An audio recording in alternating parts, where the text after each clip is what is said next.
Welcome back to the channel. Today I'm going to go over this relatively new file that came out containing Errata Omissions clarifications for the Armored Knights Case Blue system, specifically the Don Ben game, but the Case Blue system in general. This is from Grognard Simulations. So this file is available on the Grognard Sims Facebook page, and I'll have the link below. To the Facebook page. You can go under Files on that Facebook group. So quite a number of omissions are addressed here, and a number of clarifications, and just a few errata, not too many. There is one best practice for tracking air units at the end of this document. Okay, I'm going to do a read-through item by item. I may choose to gloss over a thing or two, but hopefully we'll have fairly decent coverage. All right, and we'll continue on. So starting at the top, there's a clarification on the first hex of the retreat mechanics, and notice that they've got the 10.5. Bear with me for a second. Let's do a little clarification here, and I'll look up 10.5 and make sure that we've got this lined up properly. I suspect that we do. Yeah, 10.5 is pretty big. All right, so we're in 10.5. This is page 14 of the rule book, and as you can see, we're in the middle of the 10.5 section, and there is a retreat mechanics, and the first bullet says the first hex retreated must increase the distance from the attacking units. So this is a clarification on that, because oftentimes you can be in a situation where if you are surrounded, at least somewhat, that there is no first hex of retreat that can increase the distance from the attacking units.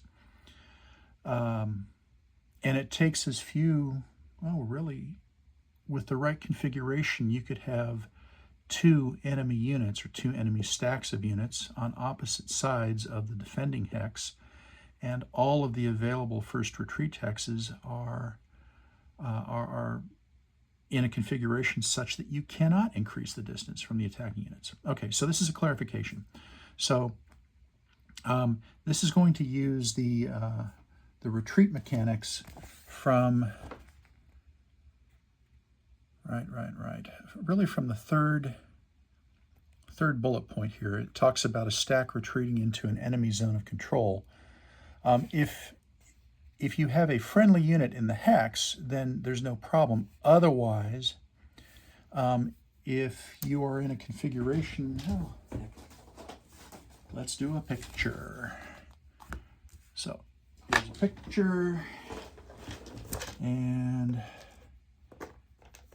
we got some guys, these guys here, and we got some bad guys, depending on your point of view. These guys, oh, wrong side. Give me a German. Sure, why not? Oh, here you go.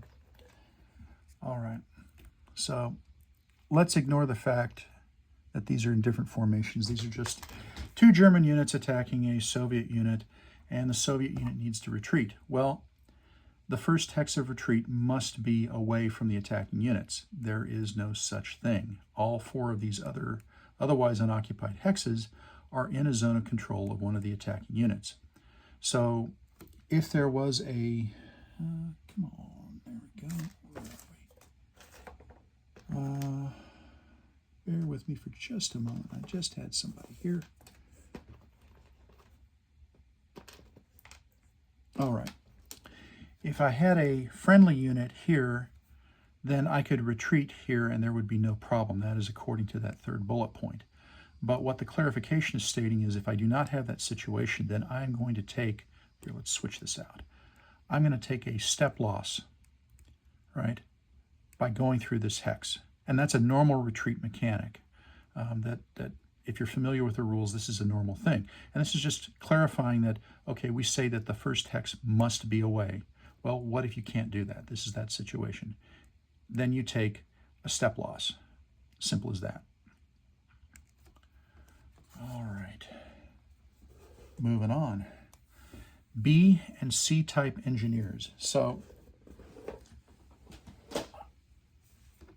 I'm sure that you've looked at your counter mix, and on the Don Bend #1 counter sheet, you see all these B units. Okay, you got engineers. Everybody knows what engineers are. No problem. B units. Somewhere on this, somewhere in the counter mix, there is also a C unit. It has the letter C on it. And we'll get to that in a moment. What the heck are these B units? These B units are bridging units. They are specifically designed to bridge. You notice that they cannot attack, right? These are not really combat units per se. These are very much what we consider them: combat support, combat service support. These are rear area troops, okay? And they are meant to come in behind the lines and put a bridge. So each one of these units has a corresponding bridge. They're meant to put them up. By the way, we are talking about function of B-type engineers, item 2 here in 10.6. And just to confirm, 10.6, 10.6.1, converting assault rafts to pontoon bridges. So this seems more or less relevant, although these do not operate. They do not operate in a combat situation. They do not operate in a major river assault situation, as far as I know. So anyway, they come up here, and zoom in a bit. Each of them has their own bridge. Now, these are normal engineering bridges, okay? You notice that there is a directional line, okay? On the backs of those counters, they have the rafts, what we've come to expect, right? These are assault rafts that can then become, through the normal process, they can become pontoon bridges. These are also pontoon bridges, but just that, no assault rafts. Okay, so that's all that we're talking about here. There is one C-type engineer. We've got a convenient picture. I've already punched the counter, I think by accident, so it's not on this counter mix. That is a construction engineer. Notice the strength here. It's a non-combat, it's a non-attacking unit, right? But it's big, right? It's big to have this strength of 6. So this is a construction engineer, and you've only got one, and this is what they do. That's a nice comparison chart down here, prompted by a number of questions that I am somewhat familiar with of, oh, well, can you do this? Well, can you do that? And sort of thing. Some of which I asked. So, so the construction engineer can repair a bridge, repair a ferry, and build an airfield. Ah, airfields, that's nice. Bear with me. Did we actually have it in here? Yes, yes, yes. You look a couple pages further on, and these are airfield counters. There are 3 of them, and they have a 1 on the front side and a 2 on the reverse, if I recall correctly. This is a level 1 airfield. This is a level 2 airfield. And there are rules in the charts, which I am looking up even as we speak. There are rules in the charts about putting these together. Yeah, okay. So, for example, the airbase characteristics and repair table, you can create a level 1 airstrip in 2 days, and it costs you 2 supply points. So that's kind of useful to know. The level 2 airfield is a conversion from a level 1 to a level 2. It requires 8 supply points and 8 days of construction time. So grand total starting from nothing. And I don't think that they've specified. I've seen the rule on it somewhere about if you want to construct an airstrip, then it can only have, it has to be fairly flat terrain. It can only have like 1 contour line on it. Can't be a river hex, can't be a minor river hex or a balka, as far as I know. So that's in the rule base somewhere. Bear with me, I will take a brief look. All right, We've got the construction summary chart a little bit later. Yeah, here we go. Level 1 airstrip, 2 supply points, 3 days. Oh, that's interesting. Another bit of errata. Is it 3 days or is it 2 days? So I'll get that question put in, and this will show up as errata. Make sure I wasn't imagining it. Yes, 2 days here, 3 days here. Oops. But this is where it does specify that it's clear terrain and maximum of 1 elevation line. So that's relatively straightforward. The 8 and the 12, hold on, 12 days. All right. Yeah, 8 and 8 days. So again, another oops there, I think. And so we'll get these things cleared up. This is something that you're not really going to do much of, frankly, in a scenario. Now, one thing you can do is, it's not that hard, whether it's 3 days or 2 days, in the main scenarios in Don Bend that take a week or more of playtime, of game time rather, you can put up a level 1 airfield. That's not bad because that begins to give you the additional bonuses to your ground attack aircraft. That can be worth it, I think. Look forward to hearing from somebody who does the math on it, but in my opinion, that's probably worth it. 2 supply points, 2 to 3 days, and the use of that dedicated construction battalion. So you can only build one of these or upgrade one of these at one time, but it's got a certain something to it. I can double my Stukas, I can double my Heinkel 111s, at least a certain number of them. So, B and C engineers and their capabilities. This is very useful. Note that these are not combat units, right? They can't attack. They are, I suppose, useful in the defense, but if these units are being attacked, then you've got some problems, particularly if they're being attacked in the Don Bend time frame. I would argue you have them too far forward. All right. Okay, continuing on, we have a couple of clarifications here. Artillery building a Hedgehog 1 can't fire fire missions, okay? It is too labor intensive, and if you fired the artillery, then you can't build a Hedgehog 1 in the same turn. So pick one or the other, but not both. Now, ironically, you can fire anti-aircraft from an anti-aircraft unit in the same turn. I guess the idea is that they can come off of the construction activities, get back to their guns, and drive off the aircraft. The aircraft presumably are not loitering around for a long period of time, whereas over a 4-hour turn to get the value out of your artillery units, they actually have to be spending a fair amount of time. So I think that's the justification for this. Heavy barrage, it's a clarification, but to me, this always seemed to be relatively straightforward. So in order to do a heavy barrage, it's a half a supply point per artillery unit involved in the heavy barrage. You have to expend them from a supply dump that the artillery units belong to. For example, if you're in division, so a division artillery unit participating in a heavy barrage is going to take supply points from that division. If you're in an artillery brigade, it will take supply points from the artillery brigade, and so on. That always seemed relatively straightforward to me, but I think this spells it out in no uncertain terms. Air zone, all right. So, the rules reference an air zone, particularly in 11.3, which is the 11.3 rule has to do with the air-to-air combat, right? Air superiority, air supremacy missions. So I will turn to the relevant page and amaze you with my page-turning ability. Yeah, right. Air superiority missions 11.3. So it talks about air zones, and it talks about for each air zone in play. many questions from many people over this. This now defines an air zone. Okay, so for purposes of the Don Bend game, the entire game is in a single air zone. That's what this says here.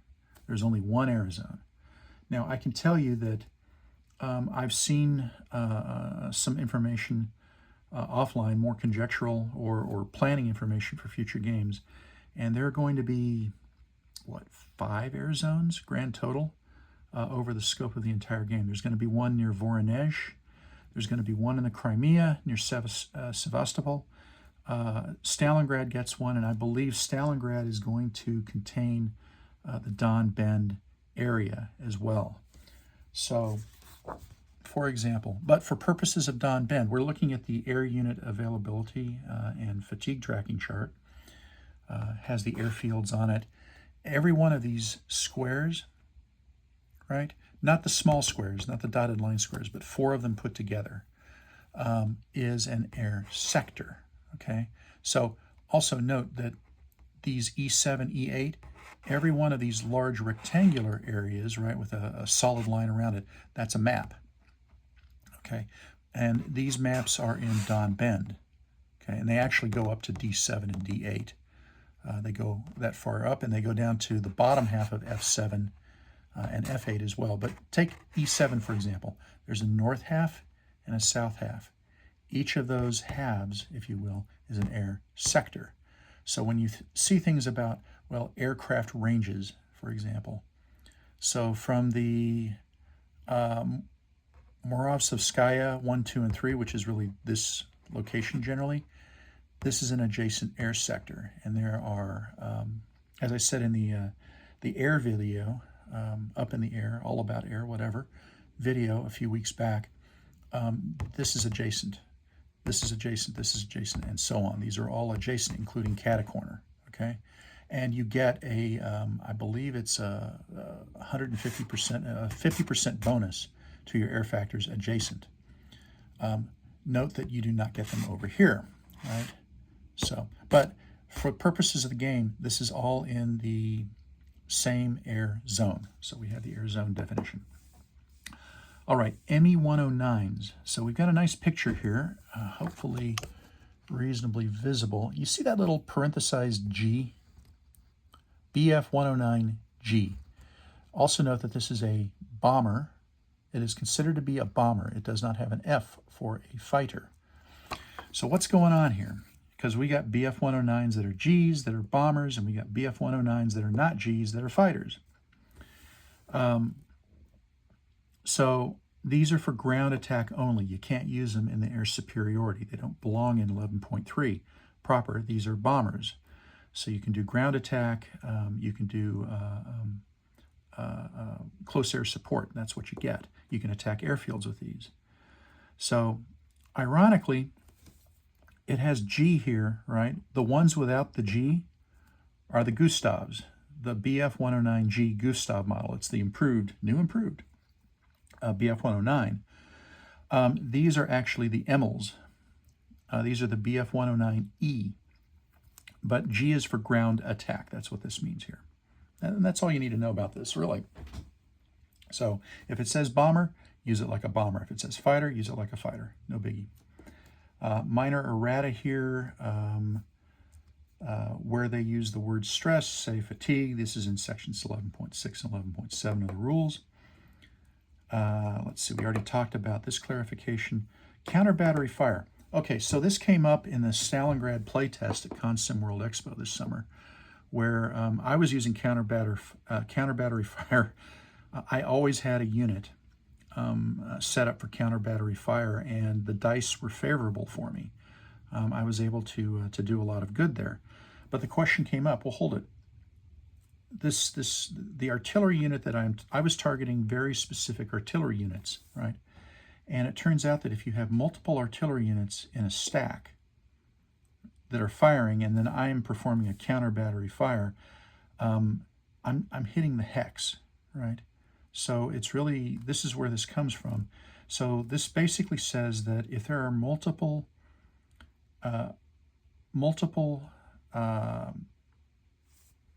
target artillery units when I am firing counter battery against them, then it's a random unit. So that's fun.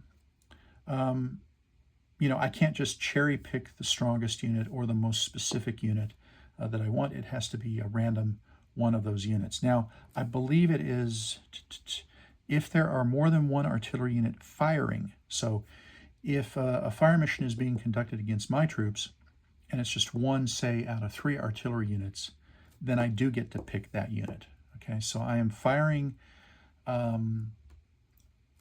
versus the muzzle flashes, right? So that's what is going on there. All right. Clarification. Units required to build or upgrade the Hedgehog FHH. So that's a frequent question that we get. Hey, what does it take for me to do this? It is laid out in the rules, but the summary is here on page 30 of the main rulebook. This 14.3 construction types and requirements. And that's what we are talking about right here. So it's just a clarification. It's, hey, when you want to know, you do it here. Actually, I believe that is also in the spiral charts. Yes. So in the spiral charts on the construction summary associated with Rule 14, you can see that you build a Hedgehog with any type of combat unit. You upgrade a Hedgehog with blue units. You can't upgrade a Hedgehog 1 to Hedgehog 2 with, say, artillery units. It has to be this. And that is also, yeah, that's also represented here, where it talks about combat infantry. These are roughly equivalent. Okay? And then if you want to go any further, if you want to go to a fortified Hedgehog or upgrade a fortified Hedgehog 1 to a 2, you must have an engineering company in the mix. And it must be a combat engineer company, an E engineer company. And they've got the equivalent information right here. So that's what we're talking about. Pontoon bridge demolition. I don't think I'm the only one to ask the question, but I certainly did. And that is that you can destroy a pontoon bridge using a combat engineer, and it's automatic. Okay. They point out here, as with the ferry, the demo is automatic. Okay. So now the interesting thing is, what are you doing in that case? You're unhooking them and letting them go downriver or something like that. You're doing it fast. You're doing it in response to enemy action. So you actually have to reconstitute the pontoon bridge later at a cost of time. In fact, we're back to that chart again. Replace the destroyed rafter pontoon bridge unit. Cost is 1 supply point and a full turn. Okay, and it consumes the engineering company's entire movement. So just so you know. Talk about the truck extenders. Let's see. Yeah, we're talking about the truck extender here. This is an example of a 6th Army truck extender counter. It may be a bit hard to see. Let's try that. So there is a number 30 there in the middle. Okay, and it's obviously a truck-based unit because it has the 2 wheels and it has the appropriate movement points for trucks in the game. So this was just left out of the visual aids and examples of play book. Okay. Already talked about the airbase counters. Very nice things, useful. Actually, you can use the airbase counters because the Soviets, as it turns out, do have, let's see if I have the right map for it. I do not know. I do know now. So the Soviets actually have on-map, hold on, I'm going to hold this a bit. The Soviets actually have on-map airfields. They have them at Kalach, Ilarianovsky, and up here at Peskovatka. And there's no precision in terms of where exactly it is. Is it in this hex? Is it in this hex for collage? I don't really know. But I find it useful to put the airfield counters on the map in scenarios involving these towns where this map is on the board and where the Germans can actually, you know, do something about it. It becomes interesting at that point.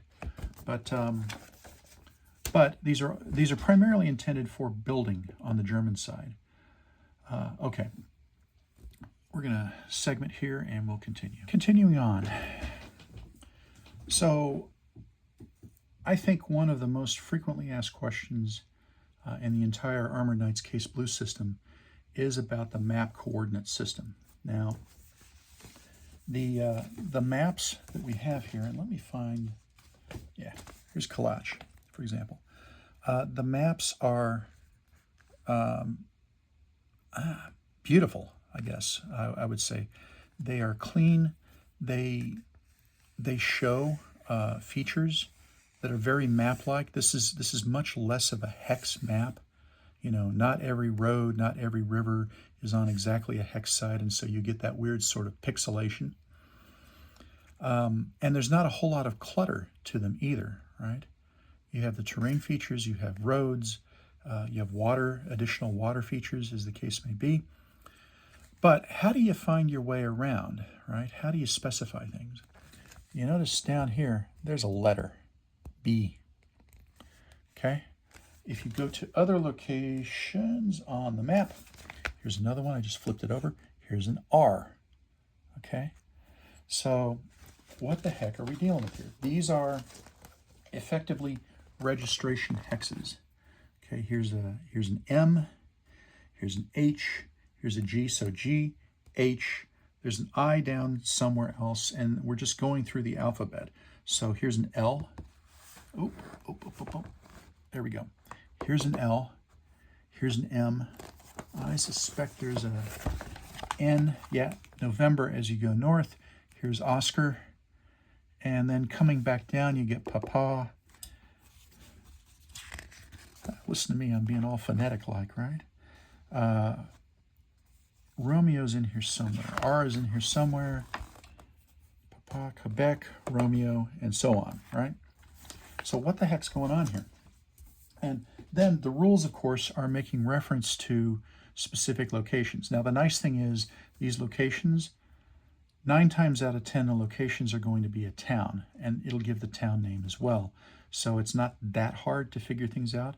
But sometimes when it's referring to an edge of the map, right, like an entry point or a place where you trace supply, it will give you a range of hexes denoted by a couple of, you know, like a north and a south coordinate. So not the easiest thing to figure out. And this takes care of that. Now, I did have a video that talked through this, and I have a blog entry as well. I'll put them in this the notes below, but this covers it really quite well, I think. So it talks about, here's a map coordinate, for example. So F7 Bravo 342. Actually, I think, yeah, let's just assume the F7, the first part is the map, right? So we talked about how, right, here's the map grid system, Echo 7, Fox 7, and so on, right? And these dark shaded blue areas are include maps that are used in Don Bend. So Delta, Echo, Foxtrot, 7, and 8. So 6 maps. Note that, hey, there's all these other coordinates. Well, there's going to be all these other maps and all these other games, presumably. And there's going to be a bit here off to the east for Stalingrad, roughly about where my implement is here. So it will also go down towards the Caucasus and back over towards the Crimea. If you go on the Grognard Simulations website, link in the description below, you'll see that towards the bottom of their homepage, they have that map. Now, they've changed the coordinate system, so I think the E's are D's and so on. They've made a few changes, but these are the correct ones. But it shows you the scope. It shows you where their heads are at in terms of that when they want to do Case Blue, they want to do all of Case Blue. Really impressively, just impressive on the face of it, right? And I think they're going to make it happen. Okay, back to topic. So the way that this works out is you have a letter followed by 3 numbers. Okay, so F121, for example. Hopefully this is in there. I'm going to go through it a bit. It talks about them. I'm just going to basically say you have a direction, a distance, and then another distance, okay? And so the direction, I've taken the liberty here of adding the directional numbers here from your F, right, from your registration hex here, map reference. So this is supposed to be a compass rose location on the map. And so we have F, and we're at F. And then we need to go direction 1. Well, you do it clockwise starting from the northeast facing, right? So 1, 2, 3, 4, 5, 6, right? So Fox 1, so Fox direction 1, 2 hexes, 1, 2. Then you do 1 turn clockwise from the direction you were going in, and you come out 1 more hex. And that's consistent every time. So Fox 330, so Fox 3, right, going southeast. That is east, yeah. Southeast, 3 hexes, 1, 2, 3, and then no further hexes, that's the 0. Fox 512, direction 5, 1, 2, 3, 4, 5. Thus, 1 hex, do that clockwise turn 1 hex facing and go 2 more. And this is pretty, once you get used to it, it's pretty straightforward, and it does leave a lot of clutter off of the maps. Though, I mean, trying to represent scenarios or save points and taking up these coordinates, it's a bit tricky. It's a bit fiddly because you have to do all that work. But still, very nice, and it keeps the maps very clean.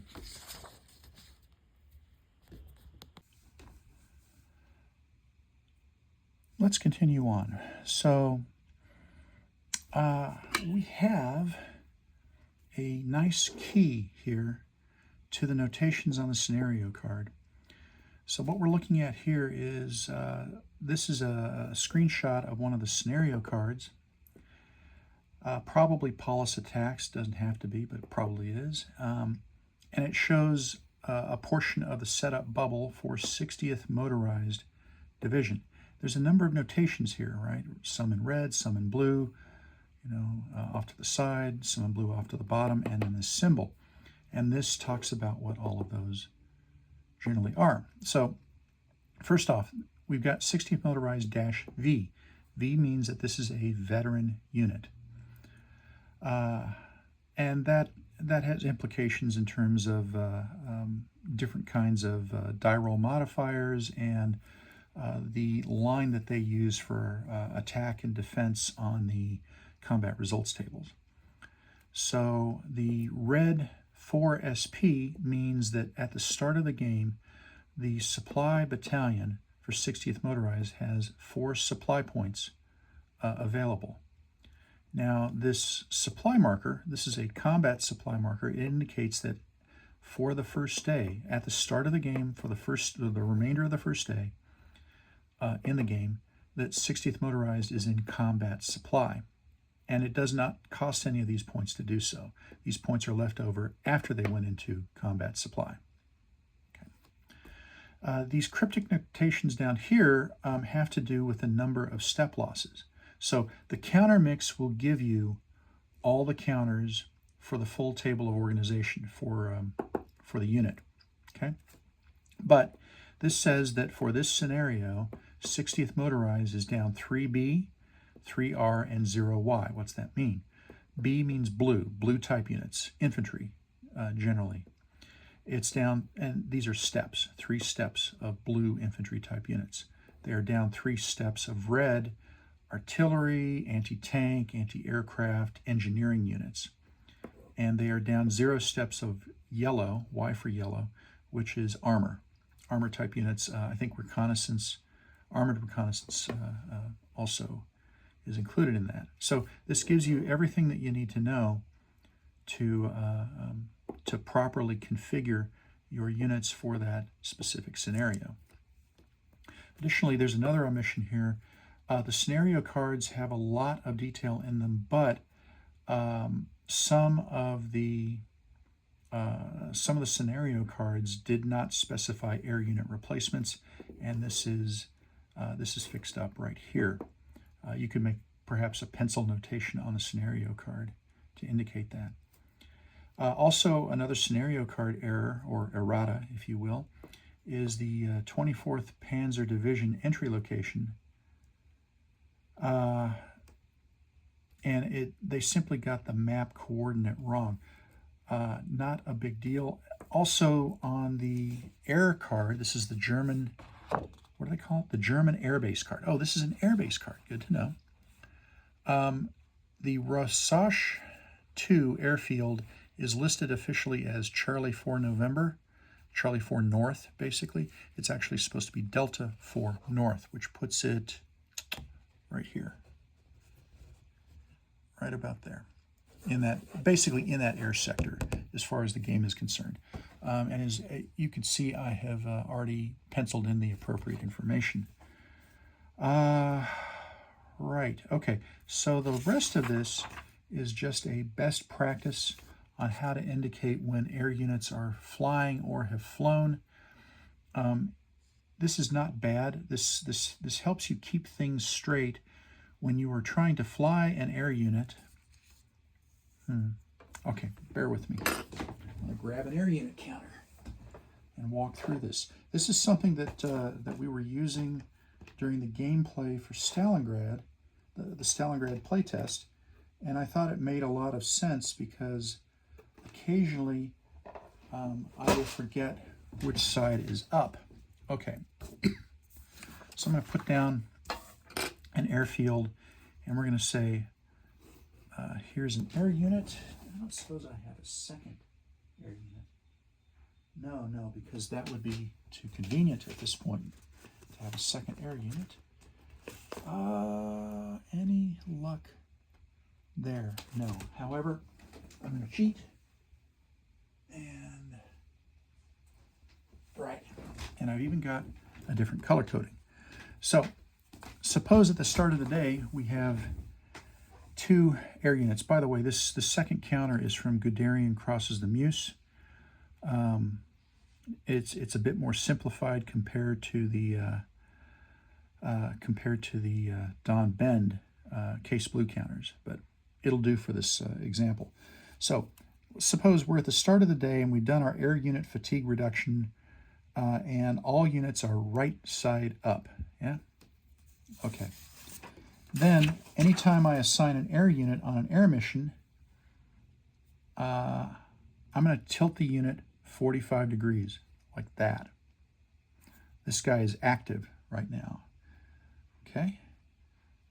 As soon as I'm done with that mission, I'm going to place it in the appropriate fatigue box. Hold on, I should have started here. We are available, right?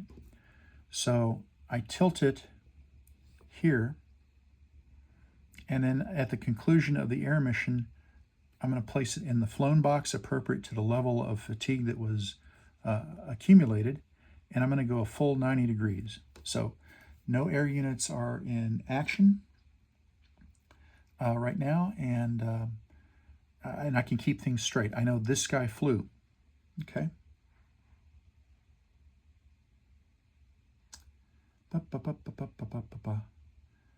Then, right, so the interesting thing is that at the end of the turn, I keep the 90 degree orientation. So this JU-87 has not flown at all today. This BF-109 ground attack has flown. If I want to fly this guy again, then I'm going to go 45 degrees, and at the end of his unit, at the end of his mission, I will come over here wherever I need to go, say fatigue 4, and I can still tell the difference between somebody who's flown, somebody who's not flown. Okay, so this is fairly useful because any unit that did not fly during the day gets an extra 2 fatigue recovery. They have effectively rested. Okay, I think there are actually rest counters, but you don't have to use them. You can just use this technique. And so, yeah, see, it says so. There are resting markers provided in the game, but just as there are fatigue markers for the aircraft, or at least there were, the Guderian Crosses the Muse had a lot of fatigue counters. So I don't recall whether we have fatigue counters in this game. Give me just a moment and I will find out. Nope. Yep, maybe, kind of, sort of. All right. So here, I will get the appropriate information right here. Okay, we're looking at a unpunched. Thank you very much. We're looking at an unpunched generic case blue counter sheet. And this has all to do with air. So we have the resting units, and then we have, these are fatigue markers. So 1s and 3s, and then of course on the back side we have 4s and 2s as appropriate. And we also, for multi-turn, what do you call it? For multi-turn air missions, which you really don't do in Don Bend, but you will likely do, let's come back here. You're going to have situations where you're going to have enough aircraft, right? In the course of the campaign, when you were playing a fuller campaign with multiple Case Blue games strung together, such as when you're playing Stalingrad, you're going to have enough air units that you can't just be up close. You might have to be further back, and perhaps even way further back, to the point where some of your air missions may span multiple turns. If you recall from the, bear with me,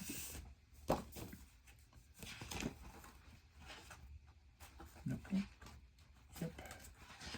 Right, the air unit characteristics chart talks about ranges, okay, air sector ranges. And so some air units can actually go a little further and do a 2-turn mission, which is to say that if you were trying to attack Kalach, for example, for some reason, let's say the airfield at Kalach, or doing a close air support or something like that, whatever it happens to be, and you're basing from back here, that is 1, 2, 3, 4 hexes. You can do the mission, but what happens is you fly the mission on 1 turn, and then on a 2nd turn, you recover back to your airfield. So that's what's going on with these return flight counters. They will actually be useful at such time as you have to do something like that. All right, well, that's it. That covers everything that we had as far as the rules and charts errata, omissions, and clarifications. And hope you liked it. Hope you will find it useful. Again, this file, it's a PDF file. It's available on the Grognard Simulations on the group page on Facebook, and I'll have the link, of course, below.